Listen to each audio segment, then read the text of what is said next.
I'm Olivia Carter, 32 years old, the failed daughter of my family, or at least that's the part they cast me in.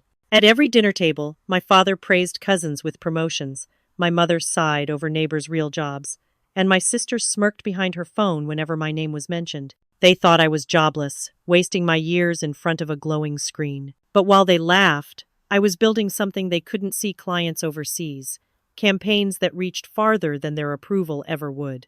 The night their voices cut deepest was the same night one contract proved them wrong. Ever been laughed at for chasing something no one believed in? Hit like if someone ever doubted you, and comment if you know what it feels like to be the invisible one at your own table. It started in my cramped apartment in Austin, where the glow of my laptop was the only light left in the night. It was past midnight in Austin, the kind of hour when most of the city had surrendered to sleep. But I had trained myself to thrive in this silence. My apartment wasn't much, just a sagging couch, a desk crammed against the window, and the hum of a refrigerator that seemed louder at night than during the day. The walls carried the faint scent of paint from the last tenant. Sometimes I imagined the smell never faded because people like me came and went too quickly, leaving only scraps of ambition behind.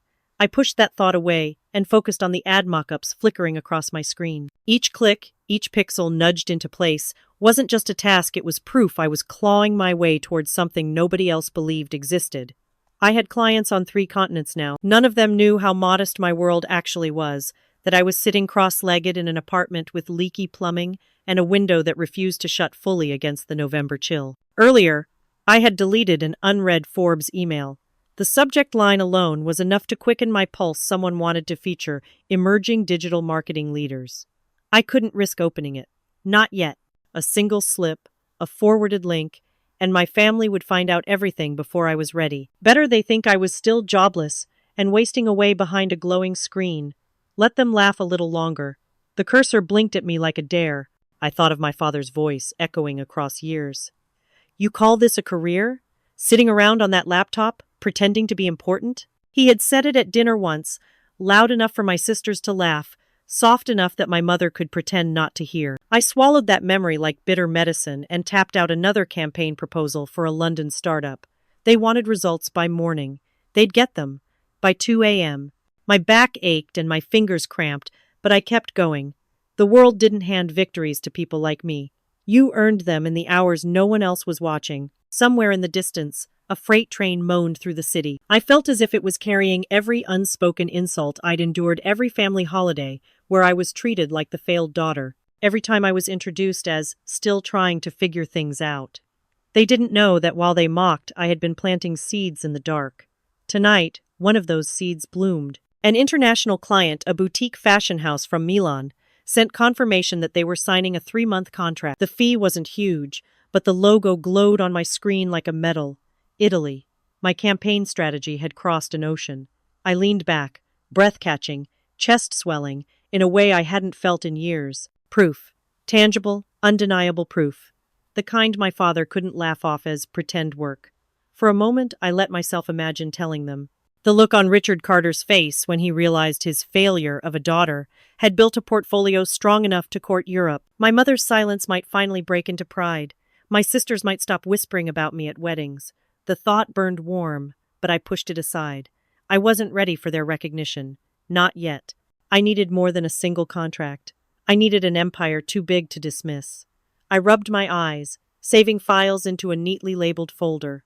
My body begged for rest, but my mind wouldn't quiet. The empire was fragile now, balanced on contracts and digital footprints. But it was real. I had built it brick by invisible brick, while they believed I was scrolling through nonsense. They didn't see the nights when I traded sleep for strategy, the mornings when I downed stale coffee to keep up with meetings across time zones. They had no idea how close I was to breaking free of their narrative. The laptop fan whirred. I stretched my arms, listening to the muted buzz of my phone on the desk. At first I thought it was a notification, another email from a client in Europe perhaps, but then the screen lit with a name I knew too well. Richard Carter. My father. I hesitated, pulse hammering. He never called this late unless it was important, but important in his vocabulary usually meant humiliating for me. I answered. His voice was steady, almost smug, as though he had been waiting for the chance to twist the knife. Still no real job, huh? In my family, success came with a paycheck stub and a boss to complain about. The words looped in my head as I pushed open the heavy wooden door of my parents' house in Houston. The familiar smell of roasted chicken and buttered rolls clung to the air, wrapping around me like a net I could never quite escape. It was Sunday, and Sunday meant dinner the ritual where everyone played their parts in a script that had been rehearsed for years. I had tried missing it before, claiming deadlines, exhaustion, even illness, but excuses didn't erase expectation. The echo of my father's late-night phone call still pulsed like a bruise in my mind. I could almost hear the smugness. Still no real job, huh? He had a way of planting insults that grew inside me long after the words were gone. Tonight would be no different. I tightened my grip on the casserole dish I'd brought as a peace offering, though I knew it would do little to soften the blows. The dining room looked unchanged, frozen in time. The long oak table gleamed under the chandelier, set with china too fine for the simplicity of the meal. My mother, Margaret, flitted from kitchen to table, adjusting plates as if perfection might distract from the tension she refused to name. My younger sister, Sophia, sat already half-tilted in her chair, scrolling on her phone with a sly smile that meant she had gossip waiting to drop at just the right moment. Then there was my father, Richard Carter, patriarch of paper and pride. He was already holding court, glass of sweet tea in hand, retelling the story of how he'd closed a deal at his paper company last week. His voice carried the weight of someone convinced that the world itself bowed to steady employment and pension plans. Every sentence was polished like a trophy, gleaming with self-satisfaction. 30 years in, and they still know who gets the job done, he said, slapping the table with a grin. You can't buy that kind of respect. You earn it the old-fashioned way. I slid into my seat quietly, nodding just enough to acknowledge him without encouraging more. Margaret, catching the lull, filled it with her usual chorus. Did you hear about Melissa down the street? She just got promoted to senior accountant. A nice salary, benefits, everything set. Such a good head on her shoulders. She smiled warmly, but her eyes flicked toward me, the subtext, thick as gravy. Why can't you follow that path? Sophia pounced, her smirk widening. At least Melissa doesn't spend all day in pajamas pretending to be busy. She laughed, the sound bright, but edged with cruelty. The words hung in the air like smoke, stinging but impossible to swat away. I forced a smile. Comfort has its advantages, I said, my tone even, though inside the jab twisted. They thought my work was play acting, a costume party where I dressed up as a professional, but never earned the right to belong.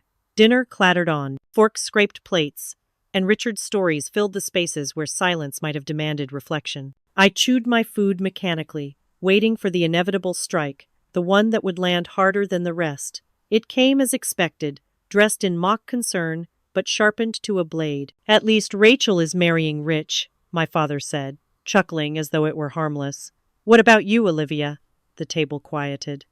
Even Sophia paused her scrolling to watch my reaction. Heat flared in my chest, rising into my cheeks, but I kept my expression calm. Rachel, the golden cousin. She was the family's proof that someone could ascend, even if by clinging to another's ladder. They adored her for it, as if wealth through marriage was nobler than building something from scratch. Before I could respond, movement at the far end of the table caught my eye. Uncle Henry, who had stayed quiet through most of the meal, looked at me. His eyes carried a weight the others ignored, a silent recognition that pierced through the fog of ridicule. Then he gave a slow, subtle nod. It was small, almost imperceptible, but it landed like a lifeline. Someone saw. Someone knew.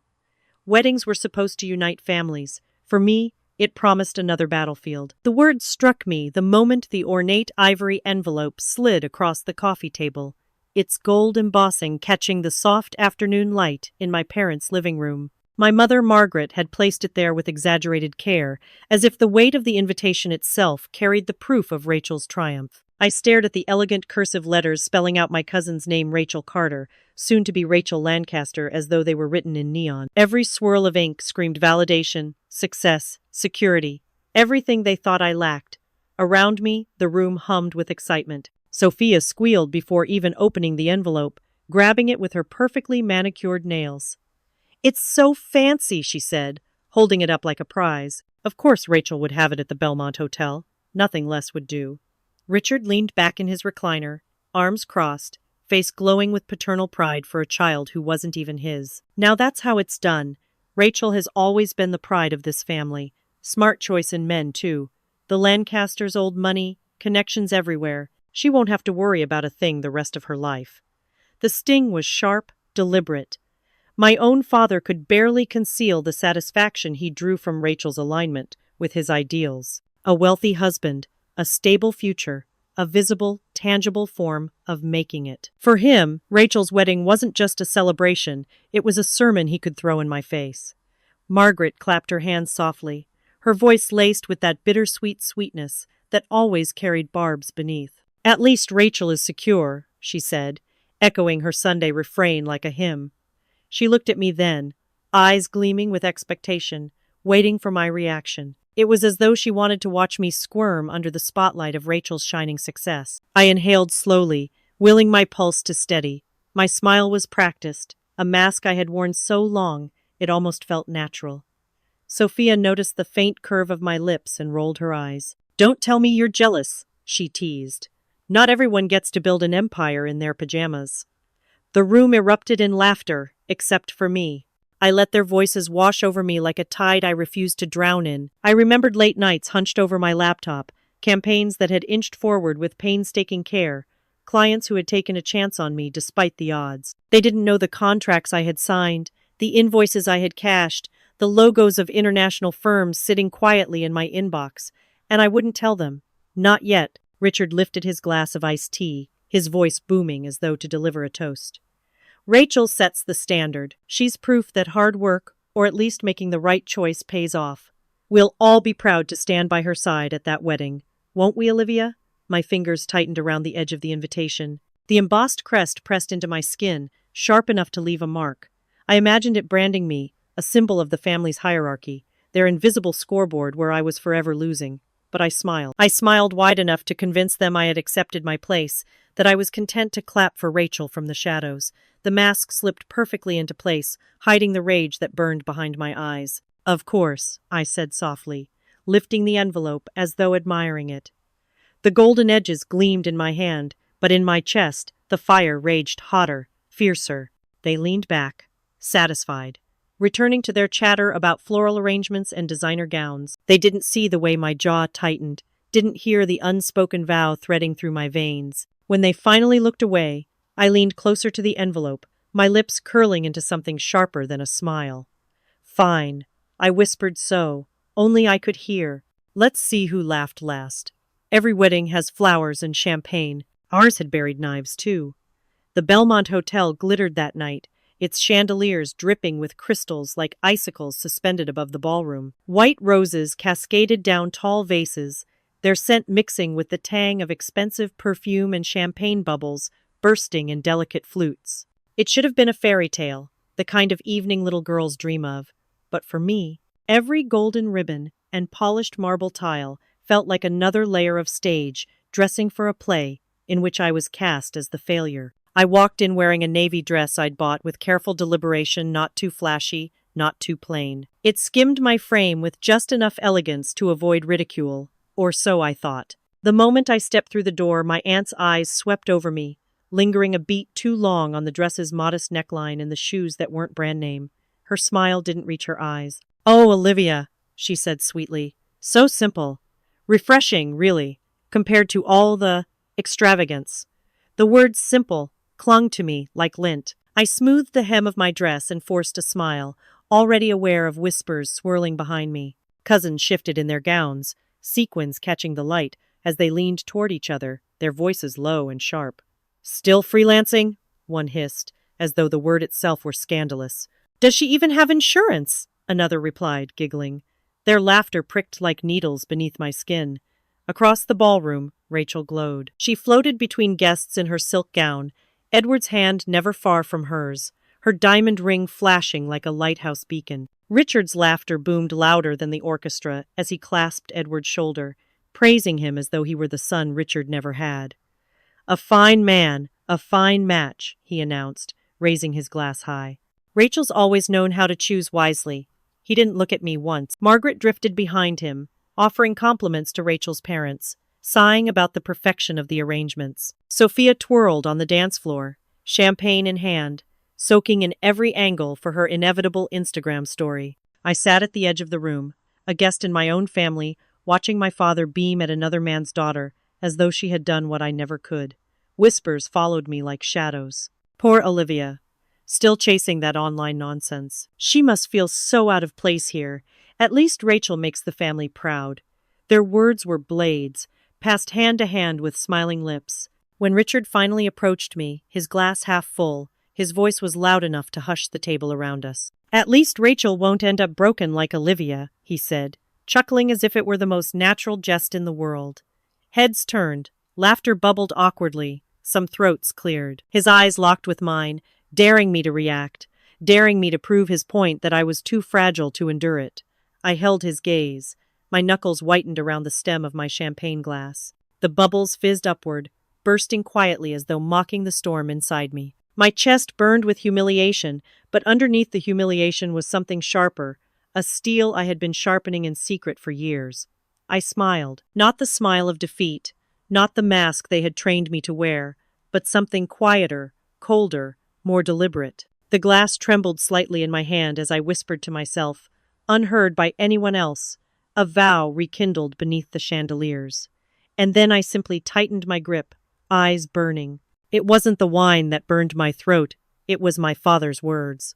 The ballroom glittered with golden light, chandeliers swinging softly, as if nodding approval at every toast raised in Rachel's honor. Plates clattered as servers cleared the first course, their practiced movements swift and silent. I sat stiff at the main table, a glass of red wine in front of me, its surface trembling slightly each time my father's laughter broke across the room. The wine wasn't what scorched my throat, it was the weight of his voice, the sharpness of his words. Richard leaned forward, his elbows planted confidently on the white linen tablecloth, his tie loosened just enough to signal dominance disguised as comfort. "You know," he began, his tone coated with false warmth that carried easily over the hum of conversation.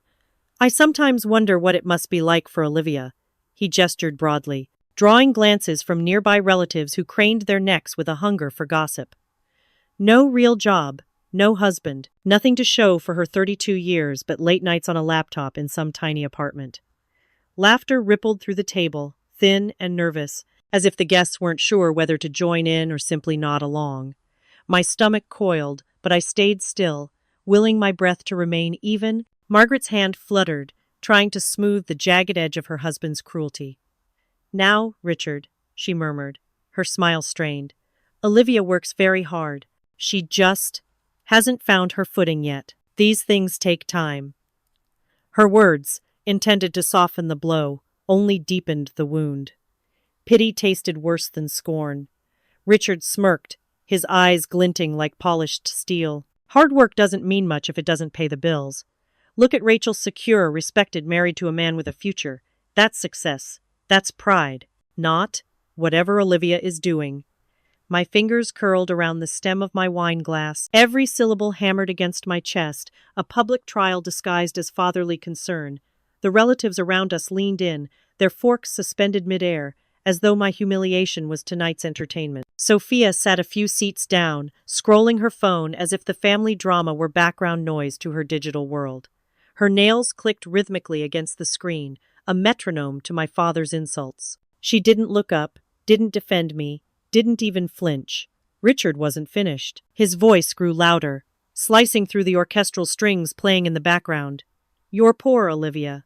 Poor in money, poor in ambition, poor in everything that matters, and unmarried at that, an embarrassment.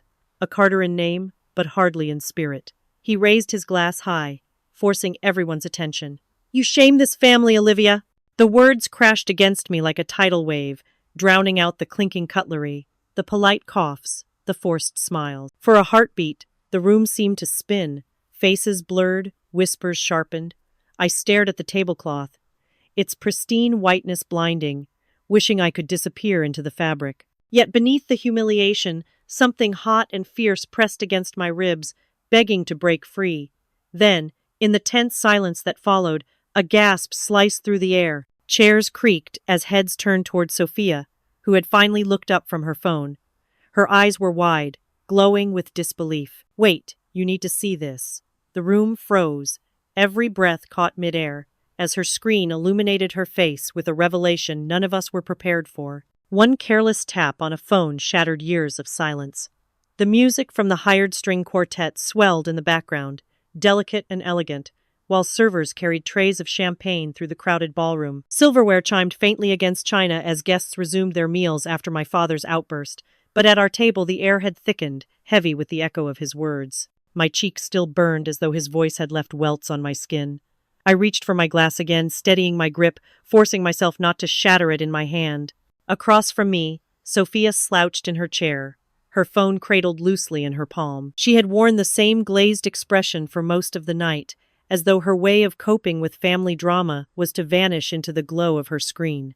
Her thumb danced idly, scrolling without focus until it stopped. She blinked, tilted her head, and then, with an almost absent-minded frown, typed something into the search bar. I didn't notice at first. My father was still smirking, basking in the satisfaction of having made me small in front of his siblings and cousins. Margaret gave me a tight smile, brittle as porcelain. Around us, relatives whispered, their voices weaving a net that held me firmly in place. Then came Sophia's gasp. It wasn't the exaggerated squeal of a younger sister craving attention. It was raw, startled, the sound of someone stumbling into a truth so jarring it forced air from her lungs. She sat bolt upright, her chair scraping loudly against the polished floor. Her fingers trembled as she held the phone closer to her face, scrolling rapidly, her lips moving silently as she skimmed article after article. "What is it now, Sophia?" Richard asked, irritation cutting through his practiced arrogance.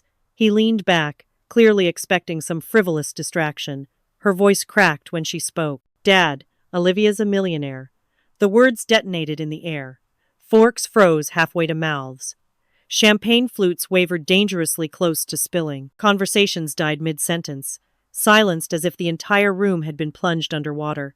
I felt every pair of eyes at the table whip toward me, their scrutiny sharp enough to slice. Sophia shoved the phone toward Richard, her hand shaking so much he had to grip it to keep it steady. On the screen, my name glared back in bold black letters.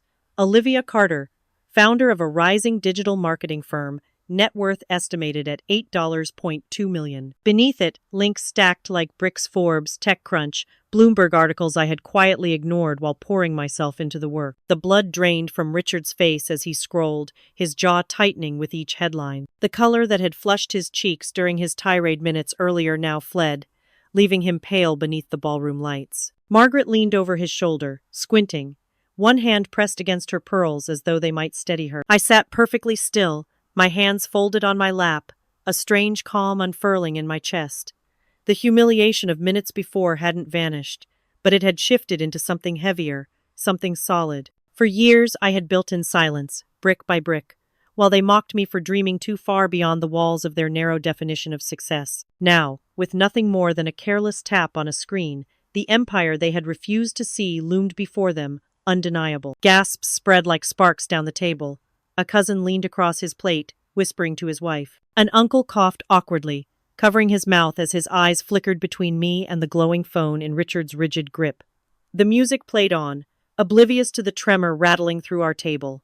No one spoke. The utensils hung in the air like frozen weapons. The feast halted as though a spell had been cast. The silence was absolute, suffocating, and for the first time in years it was mine. The truth glowed brighter than the chandelier above us. For a suspended heartbeat, the ballroom seemed to forget itself. The violinist's bow scraped a hesitant note before finding its rhythm again, but no one cared for the music anymore. All eyes were trained on the rectangular glow in my father's hands, the phone that had become a mirror none of them wanted to look into. The massive crystal chandelier above our table shimmered, scattering light across the linen and glass, but its brilliance was nothing compared to the words staring back from the screen. My name, in headlines, in lists, in dollar signs. I recognized the very Forbes feature I had deleted unread months ago, the one I had dismissed as distraction when my eyes ached from too many midnight campaigns. The bold letters screamed louder now than any defense I could have crafted. Net worth, $8.2 million. Richard's fingers tightened on the phone as though he could crush it and erase what it displayed. But no amount of force could strangle the truth. His ruddy complexion drained to an ashen gray, his lips moving silently as if reading each word twice, hoping the second time it might change. Margaret leaned closer, clutching her chest. Her pearls knocked softly against each other, as she whispered my name under her breath, almost like a prayer. Olivia, she looked at me with wide, trembling eyes, as though suddenly confronted with a daughter she had never truly met. The murmur began slowly, like ripples spreading across a pond. Relatives leaned in toward each other, mouths half hidden behind hands, their voices a susurration that carried sharp fragments to my ears. 8 million? Someone hissed. Is this true? Another muttered, as if I had smuggled gold under the family name without permission. Rachel's laughter at the head table faltered. She had been glowing all evening, the bride basking in admiration, but now her painted smile twitched. Edward, her groom, adjusted his cufflinks, pretending composure, but the tightness in his jaw betrayed him. The ballroom spotlight, programmed to follow the couple, had misaligned ever so slightly, its warm beam spilling across our table, making me luminous in a way I had never been allowed before. My father looked up from the screen at last. His eyes, once blazing with authority, now flickered with something dangerously close to fear. He tried to hand the phone back to Sophia, but she folded her arms, refusing to take it, her gaze fixed on me as if seeing me anew. I inhaled deeply, steadying the tremor that wanted to run through me. For years, silence had been my armor, the easiest way to endure. But tonight, silence had become my weapon. Now, with the table holding its breath, I knew it was time to strike. Slowly, deliberately, I lifted my glass. The crimson wine caught the chandelier's fractured light, glowing like blood in crystal. My movements drew every gaze back to me. I met my father's stare, felt the weight of Rachel's faltering pride, and let the corner of my mouth curl into the faintest smile. So, my voice carried steady, cutting through the whispering crowd. Still poor, Dad? The question hung in the air, sharper than any blade, and the silence that followed was absolute. For years, I swallowed their words. Tonight, I fed them back cold. The sting of my father's old insult still lingered in the air, as vivid as the memory of him slamming his fist against the table weeks earlier, shouting that I shamed this family. Now, his lips trembled around words he had never prepared himself to speak. The phone slipped slightly in his grip, and for the first time in my life, he looked smaller than me. Why didn't you tell us? His voice cracked, desperate, as if revelation had stolen every ounce of authority he once wielded. I didn't hesitate. My heart hammered, but my words rolled smooth, unflinching. Because you never asked, I said. You only judge. A hush spread outward from our table, rolling like thunder through the room. Guests shifted in their seats, a few trading glances heavy with the shame they knew wasn't theirs to bear. The murmuring swelled, some incredulous, some amused, some faintly applauding my composure. The narrative that had been written about me for decades was unraveling thread by thread, right there under chandeliers and champagne flutes. The microphone was an accident of fate. The DJ had left it on its stand beside our table, forgotten while he cued the next track. My hand found it as though it had been waiting for me. The cool metal against my palm grounded me, and when I raised it, the low hum of feedback pulled every pair of eyes in the ballroom toward me. The crowd quieted. The spotlight lingered, hot on my face, and for once I didn't shrink from its glare.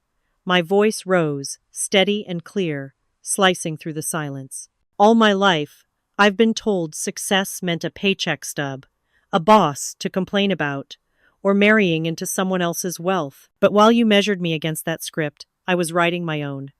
Margaret dropped her gaze to the table, fingers fiddling with her necklace as though she could twist it into a shield. Sophia, wide-eyed, looked torn between pride and disbelief. Across the room, Rachel's painted smile stiffened, the curve of her lips flattening as the attention she had bought with a wedding dress slipped away. I let the words gather weight before delivering them, each syllable deliberate. I'm not the poor one tonight. Respect is the real fortune, and you lost it. A ripple moved through the crowd. Some gasped. Others clapped, tentative at first, then louder, until the sound swelled into applause that filled the vaulted ceiling. For years I had been a footnote at these gatherings. Now, my voice rang louder than the band. Richard flushed crimson, veins straining in his neck. His jaw clenched so tightly it seemed ready to splinter. Margaret lifted her napkin to her face, shielding herself from eyes that wouldn't look away. Rachel's hand tightened around her bouquet until petals bent and bruised under her grip. The ballroom held its breath for what would come next, but the silence between us was louder than any celebration. Shock spread faster than champagne bubbles. Even after the clapping died down, the sound of it seemed to hang in the air, echoing off marble walls and glittering chandeliers. People who had spent years ignoring me at family gatherings now gravitated toward me as if pulled by a magnet. Cousins I barely remembered leaned close, glasses in hand, voices sugary sweet with congratulations. "Olivia, I had no idea. Tell me more about your business," one gushed. Another clutched my hand, squeezing hard as though proximity might make wealth contagious. The irony burned hotter than the wine in my throat. These were the same relatives who once whispered that I was wasting my life, who laughed about my fake online job. Now their laughter had dried up, replaced by eager questions they never cared to ask before. Rachel's voice cut through the swarm, sharp as shattered glass. She stood stiffly beside Edward, bouquet still clutched, though its petals were wilting. "Some people can't let others have their day," she muttered, loud enough for the surrounding tables to hear. Her smile was brittle, her eyes icy, the shine of the bride eclipsed by something darker jealousy. Edward shifted uncomfortably, tugging at his tie. He forced a smile at the guests and clinked his glass for attention. "Let's not forget," he said with forced cheer. "We're here to celebrate Rachel and me." His voice wavered under the weight of stares that didn't follow his lead. Even the band stumbled into a pause, unsure whether to resume. Across the ballroom, Uncle Henry raised his glass in my direction. His eyes, steady and knowing, locked with mine, and he gave a subtle nod. It wasn't loud support, but it was enough confirmation that someone had seen me all along, even when others didn't. I turned, only to find my mother standing close, her hand grazing the pearls at her throat. Her face was pale, eyes brimming with tears that refused to fall. "Why didn't you trust us with this?" she asked, her voice cracking, raw with desperation. The question wasn't a celebration. It was an accusation dressed in sorrow. The words sliced through me, but not because they were true, because they were the opposite. My throat tightened, memories surging. Years of dismissals, sarcasm sharp as knives, the silence at every milestone I achieved in the dark. I met her gaze, steady though my voice was soft, almost fragile. "Because you never trusted me." The room hushed again, heavy with unspoken truths. And this time, not even champagne bubbles could break the silence. Victory isn't always loud. Sometimes it's leaving while others choke on their silence. The room still hummed with aftershocks, fragments of whispers and stolen glances darting like sparks through the air. My chest rose and fell steadily, as if I had rehearsed for this very moment my whole life. I pushed my chair back, the scrape of wood against marble sharp enough to slice through the chatter. Every head turned, every eye widened. The silence wasn't mine anymore, it belonged to them. I smoothed my dress, running my hand along the fabric as though to press away every wrinkle they had ever tried to crease into me. The weight of my father's stare pressed against my back. Richard half rose from his chair, the authority that once commanded boardrooms and family dinners faltering on his lips. His mouth opened, then closed again. The words failed him. Every barb, every insult, every declaration of my supposed failure had evaporated in the air he couldn't control. I turned toward Rachel, her smile stretched thin as lace, her eyes darting like a trapped animal's. She still clutched her bouquet, but the flowers drooped now, as though wilting under the shift of power. "Congratulations, Rachel," I said evenly, my voice carrying not just to her but to every corner of the ballroom. It was polite, it was final, and it robbed her of any chance to call me bitter. A murmur rippled, softer this time, not ridicule but something else, respect, perhaps, or reluctant acknowledgement.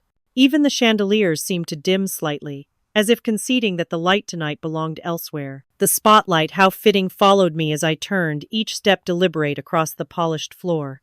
My heels clicked, sharp, steady, echoing off glass and velvet.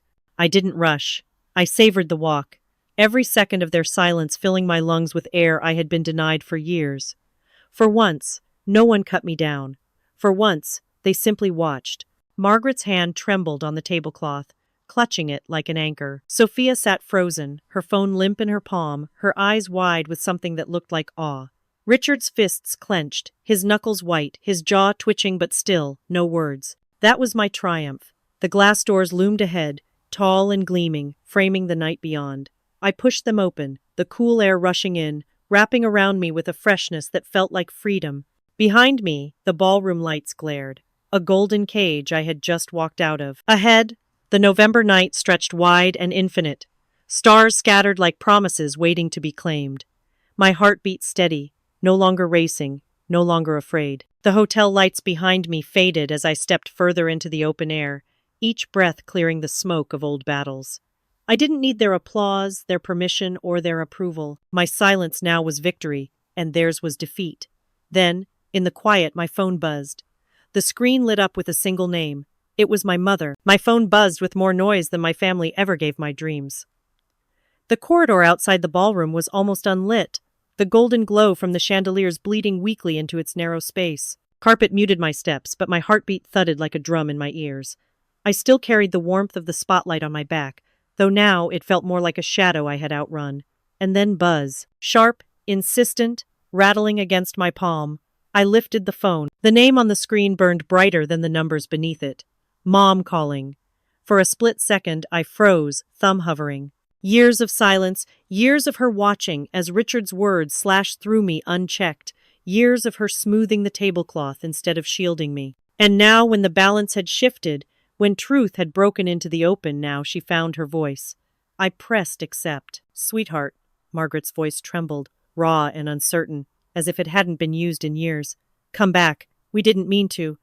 Her words fractured, one apology bleeding into another. But I could hear it beneath the desperation not to lose face, not to let this night end with me in triumph while she sat under the weight of silence. She wanted to stitch over the wound with flimsy thread, the way she always had. Pretend the knife had never been there. My shoes stilled. I leaned against the wall, staring at the patterned wallpaper that blurred under the dim sconces. I said nothing. I let her voice fill the void the way mine never had permission to. Images spun in my mind, her shaking her head when I first spoke of freelancing, her laughter that sounded like pity when I said I had clients overseas, her proud nods at neighbors' children with real jobs. Olivia, please, honey. You know your father doesn't always mean what he says. We just want you back at the table. The irony clawed at me. Back at the table. The same table where I had been sliced open in front of relatives, where my father had painted me as a failure, where she had smiled faintly to soften the edges of his cruelty but never once stood up to stop it. I inhaled, slowly, deeply, and then I let it go. My thumb slid across the glass with finality. Decline. The silence that followed rang louder than her plea. It echoed down the corridor, wrapping around me like armor. For once, the silence was mine, chosen, deliberate. I slipped the phone back into my clutch, my hand steady. But almost instantly, the screen lit up again, this time not with a call, but a voicemail notification. My stomach tightened as the words scrolled across. New message from Richard Carter. I pressed play. His voice, gravelly and clipped, spilled out, roughened by something I couldn't yet name. Olivia, call me back. The message ended abruptly. No apology, no explanation, just command, just habit, as if he still believed his word could summon me. The corridor seemed to tighten, air pressing in. For the first time all night, I smiled without bitterness. Their silence had turned into noise, and for once, I controlled the volume. They wanted my story now, but only because Google told them first. The night in Austin was heavy, the city lights blurring through my apartment window like streaks of neon tears. I had thrown my heels into the corner the moment I got home, peeled off the dress that smelled of champagne and judgment, and wrapped myself in an old cotton tee. The silence inside my cramped apartment used to gnaw at me. Tonight it felt like sanctuary. But my phone wouldn't stay silent. One alert after another, like tiny hammers pounding on the fragile quiet. I flipped the screen upward, and there it was, Richard's number, flashing with the same persistence as his voice at the wedding. I didn't answer. Moments later, a voicemail dropped. Against my better judgment, I pressed play. His tone was unsteady, almost foreign. Maybe I misjudged, he stammered, like the words were made of barbed wire. I'd like to understand. We should talk. I closed my eyes for a beat, listening not to his words, but to the spaces between them. The hesitation, the awkward pauses.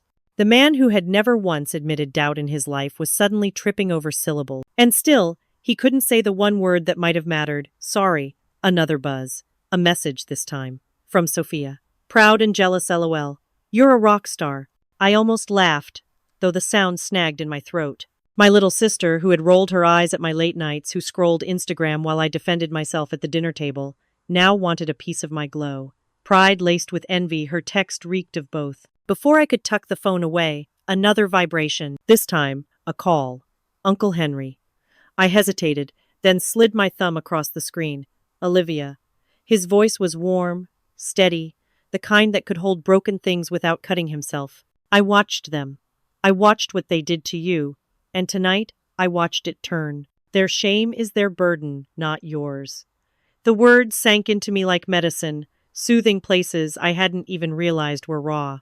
For years I thought silence from the sidelines meant complicity, but maybe, just maybe, he had been waiting for the moment I stood tall enough to hear him. I leaned back on the couch, the springs creaking under me, phone pressed close to my ear. "Thank you," I whispered, more to myself than to him. My throat ached, but not from swallowing insults, it ached from release. After the call ended, I sat there in the dim apartment, letting the quiet return. My laptop blinked alive on the coffee table, screensaver dancing lazily across the dark. Out of habit, I tapped the trackpad. A notification flared to life. New client request. International. The subject line pulsed. Proposal for partnership urgent. My pulse quickened. The universe had a cruel sense of timing, but tonight, it felt almost poetic. While they tripped over their apologies, the world kept knocking on my door. I pulled the laptop closer, screen glow spilling across my face. This time, I didn't flinch at the light. Shame makes people knock on doors they once slammed. Morning light poured through the glass walls of my office, catching on polished chrome and sleek white surfaces. The hum of keyboards. The quiet shuffle of papers. The murmur of a design meeting in the next room.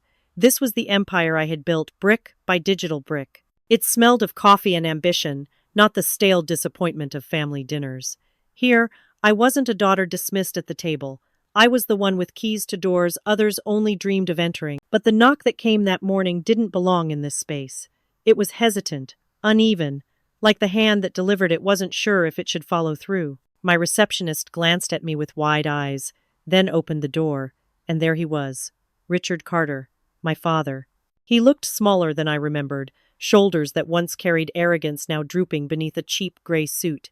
His tie was crooked, his hair thinner than it had seemed at Rachel's wedding. For a second, the sight almost unbalanced me. Then memory rushed in, his smirk across the dinner table, his raised voice in front of relatives, the way he spat the word poor as if it was branded on my skin. "Olivia," he began, his voice rough with something I couldn't immediately place. Not command, not mockery, hesitation. Employees peeked up from their monitors, their gazes darting between us. Whispers flickered in the air like sparks, the scene too surreal to ignore. My father, the man who once mocked my fake job, standing in the headquarters of that very fake job, hat in hand. He cleared his throat, fumbling with words that seemed to scrape against his pride. "Maybe your expertise could help my company. We've been struggling. The market's shifting and—" He trailed off, eyes dropping to the glossy floor, as if the explanation might appear there. The silence stretched. My team froze, waiting for me to respond. The balance of power displayed so vividly that no one dared type or breathe too loudly. I leaned back in my chair, the leather creaking softly. My hands rested on the armrests, steady, deliberate. "You called me poor in front of everyone," I said, each word measured like the tick of a metronome. "And now, you want me to save you?" The color drained from his face. For once, the man who prided himself on always having the last word had nothing left. He opened his mouth, closed it again, his jaw trembling with the weight of words that refused to form. The office seemed to shrink around him. Employees stared, stunned, some with sympathy, others with a kind of quiet satisfaction. It wasn't just my victory, it was vindication for every silent nod, every stifled laugh they had given me when I told them stories about my family's disbelief. Richard's shoulders sagged further, his gaze fixed on the floor. He lowered his head, and for the first time in my life, I saw him stripped of the armor of pride, and he could not respond. Sometimes silence is the sharpest answer. The hiss of the espresso machine filled the corner of the coffee shop, steam curling into the air like unfinished sentences. I sat by the window, pen poised over my leather-bound journal, the paper already heavy with words that would never be spoken aloud. Outside, Austin moved at its usual restless pace, bikes cutting between cars, office workers gripping lattes like lifelines, students laughing too loud on sidewalks. But inside, I carved out a pocket of stillness, a silence I owned. I wrote slowly, my hands steady, each letter pressing deeper than it needed to. My mother's voice drifted into my thoughts, uninvited. "Sweetheart, We're just worried. What if this online thing doesn't last? What if you're wasting your years? Concern always dressed in the fine clothes of doubt. She never said, I believe in you. She said, be careful. The difference had been a lifetime. Sophia's laughter followed, sharper, younger, teasing. Failed digital nomad, she had joked once, scrolling through Instagram reels of influencers in Bali. Her eyes had sparkled with amusement at the thought of me clinging to my laptop in a dim apartment. And I had laughed too, because laughing was easier than defending myself every single time. Yet now, those same voices rang with a different tune. Sophia's text of sudden admiration, my mother's tremble on the phone. They had discovered my worth only because it was printed in numbers and headlines, validated by strangers. It stung less than it once would have, but the sting was still there, like touching an old scar you forgot existed. I looked down at the journal. The words sprawled across the page, my handwriting looping larger, freer, as though the act of writing them was pulling them out of a locked chest. My worth isn't theirs to define. I whispered it aloud, the sound barely audible over the clinking of spoons and the low hum of chatter. Still, it felt like a vow, a confirmation. My chest loosened, the tension that had lived there for years finally releasing, if only an inch. The waitress passed, dropping off a refill without breaking the quiet rhythm. I wrapped my fingers around the warm mug, grounding myself in the simplicity of the moment. For once, I wasn't performing, defending, or retaliating. I was just existing whole, self-defined, unshaken. Then the laptop buzzed against the wood of the table, an intrusion I hadn't invited but couldn't ignore. I tapped the screen awake, eyes scanning the fresh subject line at the top of my inbox. Invitation. Keynote speaker, Global Business Summit, Singapore. The steam from my coffee blurred the edges of the screen for a second, as though giving me time to let it sink in. The world was asking for my voice now, and I would decide how loud to make it. The greatest fortune I ever earned was freedom from their judgment. The airport terminal glowed with the pale gold of early dawn, sunlight spilling through the wide glass windows and casting long shadows across the polished floor. Travelers shuffled past with rolling suitcases, murmuring into phones, their voices blending into a steady hum that felt oddly comforting. For once, I was just another passenger, no spotlight, no stage, no family table waiting to dissect me. I clutched my boarding pass, the paper smooth and warm from my grip. Singapore. A global summit. A room where my name would be spoken not with mockery or doubt, but with respect I had built, brick by invisible brick, while they had been laughing. My phone buzzed. A single notification, small yet steady, carrying more weight than the dozens before it. Uncle Henry. His words were brief, but pulsed with the same quiet strength he had always offered. Go shine. You've earned it. I smiled, the kind that came from deep in my chest, not forced for politeness but born of recognition. For years, he had been the one who nodded across crowded rooms, who caught my gaze when I felt invisible. And now, even from afar, he reminded me that someone had always believed. Other notifications trailed in after my father's apology, riddled with hesitations. My mother's message, softened with too many ellipses. Sophia's half-joking, half-serious plea for a sisterly brunch. I read them all in a sweep of the eyes, then let the screen fade back to black. I didn't delete them, but I didn't respond either. Some silences are earned, and this one was mine. The boarding call echoed through the terminal, sharp and clear, pulling me to my feet. I adjusted my jacket, lifted my carry-on, and walked toward the gate. Each step felt lighter, as though every echoing word of doubt I had carried was being left behind with the shuffle of my shoes against the tile. At the threshold, I paused for a moment, looking out the window. The plane's wings gleamed, catching the sunrise as though it were already a part of the sky. A quiet monologue rose in me, not meant for anyone else's ears but mine. Success isn't revenge. It's living free on my own terms. I breathed in, steady, and crossed the gate. The hum of the terminal faded behind me as I stepped onto the jet bridge, the world narrowing into forward motion. When the plane lifted, slicing into the sunrise, I closed my eyes and let the glow wash over me. The old world shrank beneath the clouds, and with it, the weight of their judgment. Ahead stretched only horizon-wide, untethered, mine. The story closed not with noise, but with a quiet victory, one built on years of doubt, humiliation, and finally, undeniable truth. Justice arrived late, but it arrived in full, stripping power from arrogance and placing dignity back where it belonged. When injustice is met with unwavering courage, the final verdict can echo through a lifetime. No wall of lies can stand forever against the tide of truth. If you found this story meaningful, don't forget to like, share, subscribe, and drop your thoughts in the comments. Type 1 if you felt the same struggle and triumph, or 2 if you think the ending could have gone differently.